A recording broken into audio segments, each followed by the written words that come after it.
você.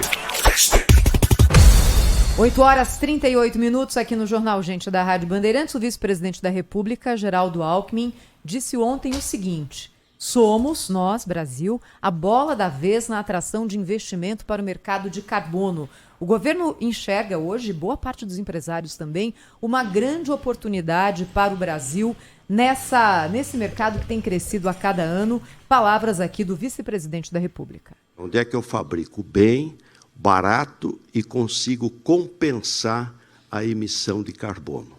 E aí o Brasil, como disse o Aloysio, passa a ter uma oportunidade extraordinária. Nós somos aí a bola da vez no sentido de atrair investimento, mercado de carbono, energia limpa. O mundo vai depender de 3 países: Brasil, Congo e Indonésia. Nesses 3 países, no BIC, Brasil, Indonésia e Congo, estão as 3 florestas tropicais que podem segurar as mudanças climáticas. Como transformar essa oportunidade em algo que traga benefícios para o país como um todo? Quem vai conversar conosco agora sobre esse assunto é a advogada Samantha Pinheda, especialista em direito socioambiental, diretora executiva do canal Agro Mais, nossa companheira aqui no Grupo Bandeirantes. Samantha, bom dia, seja bem-vinda ao Jornal Gente. Bom dia, Thaís, bom dia a todos. De novo, né? Um prazer estar aqui com vocês, sempre falando desse assunto aí que volta e meia a gente fica perguntando por que isso vem à tona e que ninguém viu a cor desse dinheiro ainda, né? Exatamente, a gente está acostumado, né, Samantha? A gente já viu muita coisa na vida. O Brasil é o país das oportunidades. E a gente fica olhando para o futuro e o presente às vezes não acontece. O que é que está faltando para a gente transformar esse potencial gigante do Brasil no mercado de carbono em algo que de fato traga benefícios a todos nós? Thaís, excelente pergunta. Está faltando coordenação dessas políticas públicas.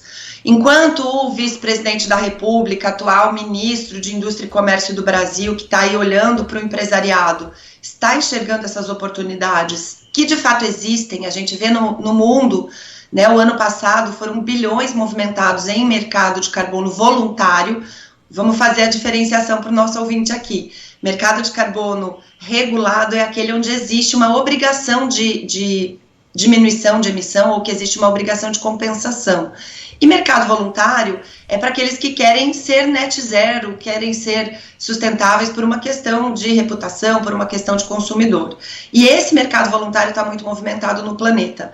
Mas enquanto isso, né, enquanto o vice-presidente da República fala dessas oportunidades, Thaís, nós não temos ainda a nossa lei de mercado de carbono. A gente precisa saber qual é o balcão que o produtor, ou que esse que quer manter uma floresta, ou que aquele que quer plantar diferenciadamente, precisa colocar esse projeto. Nós não temos no Brasil uma registradora oficial. Nós não temos ainda as regras básicas para que isso aconteça. Então está faltando a matéria-prima desse bolo que a gente quer vender para o mundo aí, Thaís. Então, Samantha, muito bom dia, bem-vindo ao nosso programa, né? Se temos ali o vice-presidente meio que, né, vendo ali o pássaro passar e tentando identificar ali se é um urubu ou se é uma águia, né? Mas, enfim, tem pelo menos o mérito de dar atenção ao assunto. Nós temos a ministra do Meio Ambiente, que tem uma posição claramente, eu não sei se chega a ser hostil, mas de uma certa má vontade com relação a isso, né? Como o Brasil pode, como essa questão pode avançar no Brasil com a ministra do Meio Ambiente, que é uma figura tão central nessas discussões, à parte do debate, né? Ou pelo menos sem querer participar dele, ou tendo uma posição de antagonismo em relação a essa questão do crédito carbono? É super importante, porque no Ministério do Meio Ambiente ficou concentrado, o Ministério chegou a mudar de nome, hoje ele é Ministério do Meio Ambiente e de Mudanças Climáticas.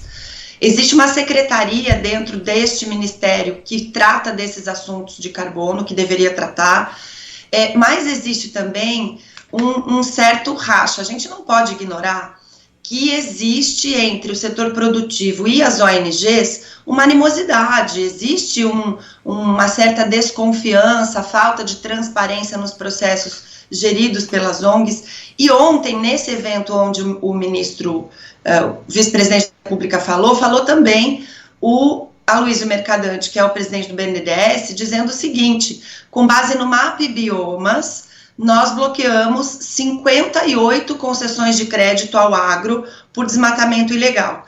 Algumas observações aqui. MAP Biomas é uma iniciativa de ONGs. Nós temos o INPE, que é o órgão oficial, o Instituto Nacional de Pesquisa Espacial, que pode dar essa cobertura de houve ou não desmatamentos. Então, usou um outro instrumento. Segundo ponto, bloqueou esse recurso de 58 propriedades rurais sem consultar se essa supressão de vegetação tinham licença. Ele diz que consultaram o IBAMA. As licenças são concedidas pelos estados, não pelo IBAMA, que é o órgão federal. Cada estado dá suas autorizações para supressão de vegetação. Então já começa numa linguagem que não se encontra dentro do governo, tanto do Aloysio Mercadante quanto da própria ministra Marina Silva, que fala a respeito de agronegócio como alguns praticando ogronegócio, e aí condenando um setor que pode ser o grande vetor do desenvolvimento do mercado de carbono, porque tem um grande potencial de captação, de sequestro mesmo de carbono e até de manutenção desses estoques. Então é preciso ainda que o governo se encontre, viu, para que a gente consiga conversar a mesma língua. Samantha, querida, é um prazer tê-la conosco no Jornal Gente, aqui na Rádio Bandeirantes. E a gente já conversou, né, sobre o mercado de carbono como uma das oportunidades, mas existem muitas outras mais. O que o governo precisa enxergar para realmente vender o nosso potencial, não só dentro do Brasil, mas fora dele? Qual que é a sua opinião? Seja muito bem-vinda de novo e uma boa tarde aqui de Paris para você.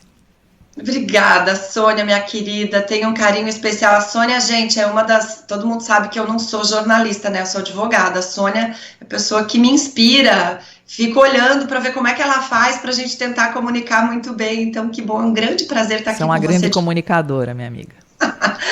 Então, olha, Sônia, ótima observação no sentido de que o mercado de carbono é um dos serviços ambientais que podem ser monetizados. A ONU lista mais de 60 serviços ambientais e aqui no Brasil nós temos um potencial gigantesco. Serviços de fornecimento, né, de melhoria da biodiversidade, quando nós temos no Brasil 66% da vegetação nativa e obrigações de manutenção de vegetação dentro das áreas rurais, na beira dos rios, por exemplo, isso forma corredores de biodiversidade. Então a biodiversidade, a água, a paisagem, a riqueza dos solos, quando nós aqui usamos bioinsumos ou plantamos no plantio direto, quando nós temos alguma outra prática que favoreça o meio ambiente, tudo isso pode ser monetizado. Já temos no Brasil uma lei de política nacional de serviços ambientais, Lei 14.119 de 2021. Essa lei ainda não foi regulamentada. Quando se criam regras, tem que vir um decreto para dizer como essas regras vão ser aplicadas. Então falta um pouco, inclusive, de assunto nesse sentido. Ninguém está debatendo como serão vendidos os serviços ambientais do Brasil. E o que eu enxergo na fala, voltando ao nosso começo da discussão, do vice-presidente Geraldo Alckmin, é no sentido de, gente, acorda, a mula está passando encilhada, como dizem lá na roça, porque o mundo está precisando de energia renovável. O Brasil tem um grande potencial de produção de hidrogênio verde, por exemplo, que é exportável. Por quê? Porque o hidrogênio, ou ele vem de gás, que é combustível fóssil, não conta, aí não é verde, ou ele vem da quebra da molécula da água. H2O, você separa o H2, que é o hidrogênio, do O, que é o oxigênio. Essa separação requer energia.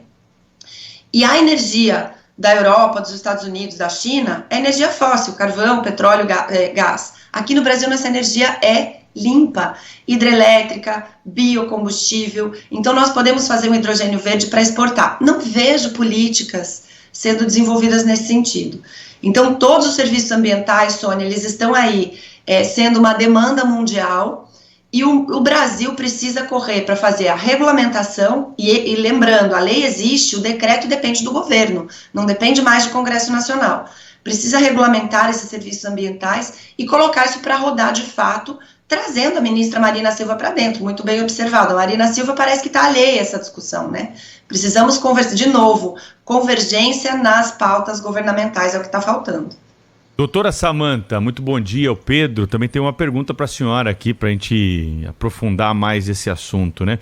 Normalmente, quando a gente vê declarações aí de líderes mundiais, a gente costuma explicar para o ouvinte aqui sobre o Brasil, por exemplo, desmatamento, que era outra questão aí, que o Brasil sempre era alvo de críticas, né? Que tinha interesse econômico por trás disso, é óbvio, né? A gente tinha dados aqui consolidados e recebia críticas muito profundas a respeito dessa questão, área plantada versus áreas preservadas e tudo mais.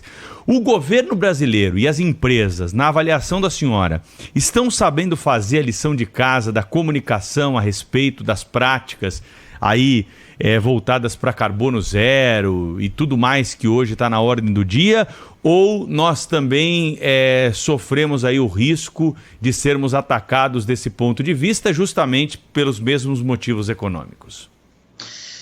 Pedro Campos, bom dia. Olha, que pergunta, é a pergunta de $1 milhão, né? A gente está sabendo fazer a lição de casa? Não. Assim, sem qualquer dúvida, nem com relação a acabar com o desmatamento ilegal, que precisa ser fortemente combatido, que é fruto de atividade criminosa, de exportação ilegal de madeira, de exportação ilegal de minério. A gente viu aí o escândalo na área Yanomami, né, com relação aos garimpeiros ilegais. Exportação de animais é a terceira maior exportação, tráfico, né, é o terceiro maior tráfico depois de drogas e armas de animais silvestres. E nós não estamos dando conta, não há uma política eficiente para combater esse crime, principalmente na Amazônia, mas que acontece no Brasil inteiro. E também não estamos dando conta de comunicar o que a gente faz de bom, porque quando chega lá fora esse discurso, tem muita gente vivendo do problema, Pedro. Isso eu acho que é uma coisa que a gente precisa começar a olhar sem romantismo. Tem que acabar com o desmatamento, mas quanta gente se beneficia comprando madeira barata lá fora? Onde é que vai essa madeira? E lá não tem controle.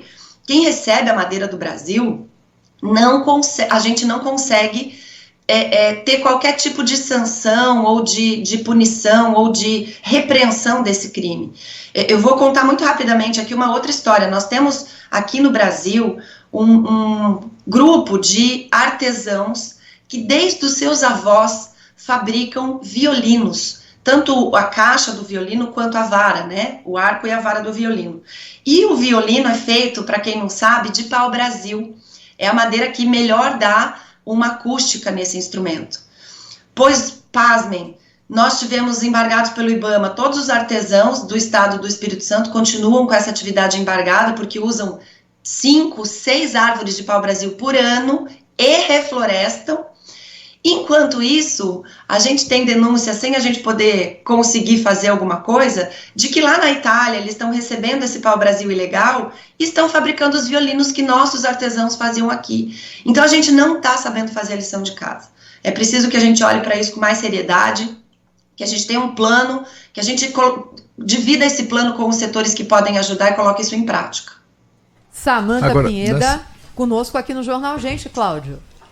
Então, Thaís, Samanta, no evento, eu acho que foi no Egito, né, que você estava lá, inclusive, com nossa querida Sônia Blota, na questão lá da COP25, acho que foi no Egito, né? A COP27 no Egito. 27, né, COP27 no Egito. Eu me lembro que eu vi diversas notícias de governos estaduais do Amazonas, da região amazônica, né, governo do Pará, governo do Amazonas, então vários desses governos se fizeram representar, eu acho até que os governadores, alguns governadores pelo menos, compareceram àquele evento exatamente para tratar disso, para oferecer crédito carbono, etc. e tal. De alguma maneira, os estados da região da Amazônia estão mais, como é que eu diria, mais atentos a isso do que o governo federal, do que o Ministério do Meio Ambiente, do que as autoridades federais, que a gente está vendo aí a ignorância do presidente do BNDES, né, que não sabe quem é que emite a licença ambiental lá para os produtores rurais. Enfim, e temos a má vontade da ministra do Meio Ambiente, tem a desinformação generalizada. Mas a gente vê iniciativas estaduais nessa direção. São iniciativas atabalhoadas ou não? Ou são consequentes? Tem alguém fazendo direito a esse serviço? Cláudia, esse é o pulo do gato. Só conhece o problema quem vive o problema. Os estados sabem o quanto dói, né? Você tentar fazer alguma coisa. Eu estive em Roraima recentemente, estive no Pará também. Os estados estão, assim, de mãos atadas e tentando desesperadamente fazer alguma coisa. Da contramão, eu diria, desse super Ministério do Meio Ambiente que acabou ficando nesse governo, né? Que trouxe, inclusive, o Serviço Florestal Brasileiro para dentro da estrutura do Ministério do Meio Ambiente, que estava na estrutura do Ministério da Agricultura, porque floresta de árvores plantadas é lavoura de árvores, e é o Serviço Florestal Brasileiro que cuida do CAR, que é o Cadastro Ambiental Rural, que tem todo o diagnóstico da parte ambiental das propriedades rurais. Os estados conseguem muito mais eficiência nas suas ações. Se a federação, e essa é uma receita que a gente sempre tenta colocar aqui, obrigada pela chance da gente falar isso, se a federação, né, a União, o Ministério do Meio Ambiente, apoiar os estados nas suas iniciativas, essas políticas serão certamente mais eficientes. Vou dar alguns exemplos aqui. O estado do Pará tem feito algum controle de uso indevido das suas unidades de conservação. A ADEPará, que é quem dá o controle de entrada e saída de gado, por exemplo, tem feito um trabalho de tentar identificar quem são as pessoas dentro das unidades de conservação, se elas podem ou não podem criar gado lá, porque os parques, as reservas que foram criados pela União não foram indenizados e tem lá um problema grave de fundiário misturado com ambiental. O Pará não pode fazer nada, a ADEPará consegue, no máximo, cuidar desse tráfego do gado, mas não consegue fazer a regularização fundiária das unidades, fazer a gestão das unidades, mudar a categoria, a delimitação, coisa parecida. O estado do Mato Grosso está buscando ser carbono neutro e tem feito iniciativas de remuneração, inclusive, desse carbono dos produtores de lá, mas sem a regulamentação da lei federal de pagamento por serviços ambientais, também lhe faltam alguns instrumentos.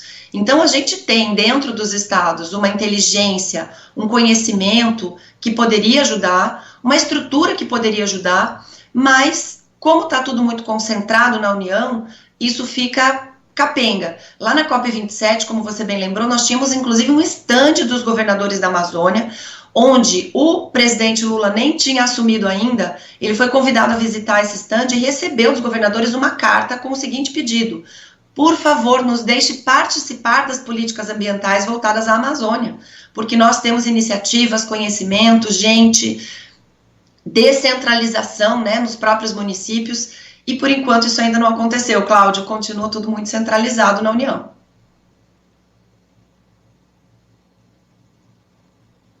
Muito bem, ouvimos aqui no Jornal da Bandeirantes, gente, a advogada Samantha Pineda a respeito dessa declaração do vice-presidente da República de que o Brasil é a bola da vez no carbono. Doutora Samantha, muito obrigado por participar conosco aqui ao vivo do Jornal Gente. Está sempre convidada para voltar, viu? Até a próxima.